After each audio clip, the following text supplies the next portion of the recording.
In this tutorial in CyberLink PowerDirector, we're going to look at how to move a spokesman around the screen so that you can put text on the screen either to the right or to the left.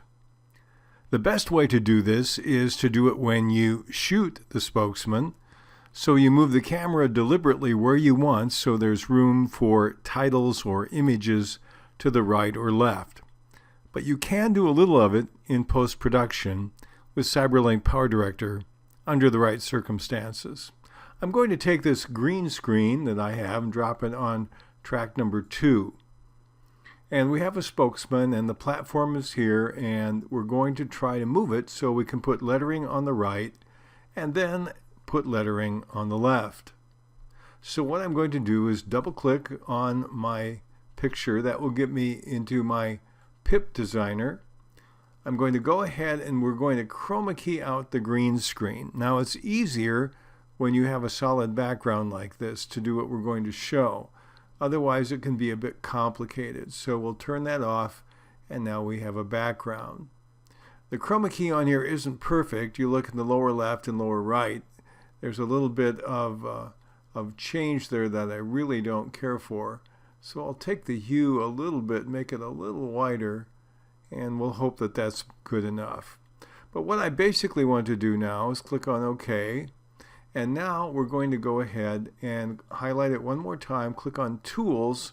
Now we'll use our crop and zoom. We're in our Power Tools in recent versions of PowerDirector. We'll click there, click on the crop and zoom, and then on the crop and zoom button. So what we're going to do is we'll keyframe this. I'm going to make it slightly smaller. And then we'll move it down a little bit. We see in our preview screen now my spokesman's on the left. So that's going to be my first keyframe. I'm going to move about halfway over and I'll click on the 2 double diamonds, which will duplicate the keyframe, and click on Duplicate Previous Keyframe. So it stays here for that duration. Now I'm going to go ahead and move my playhead over a little bit farther, and we're going to set another keyframe. I'll click on the diamond with the plus. Now the value hasn't changed, but I'm going to go ahead and now move this over to the left and off the screen. Now again, if you have a solid background, you can get away with being off the screen. If you don't, you can only move it as far as your regular image shows.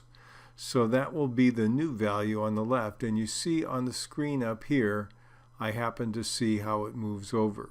Then we'll click on OK.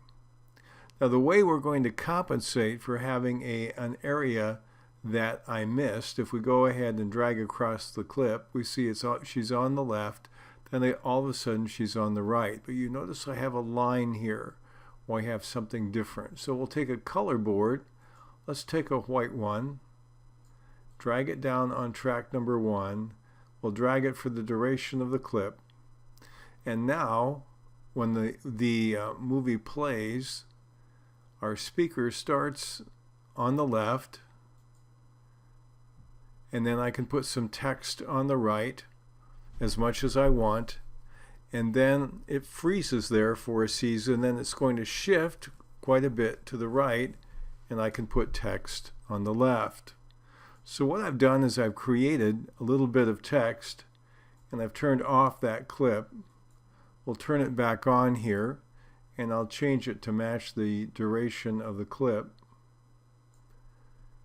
And now we'll see what it looks like when I apply this text.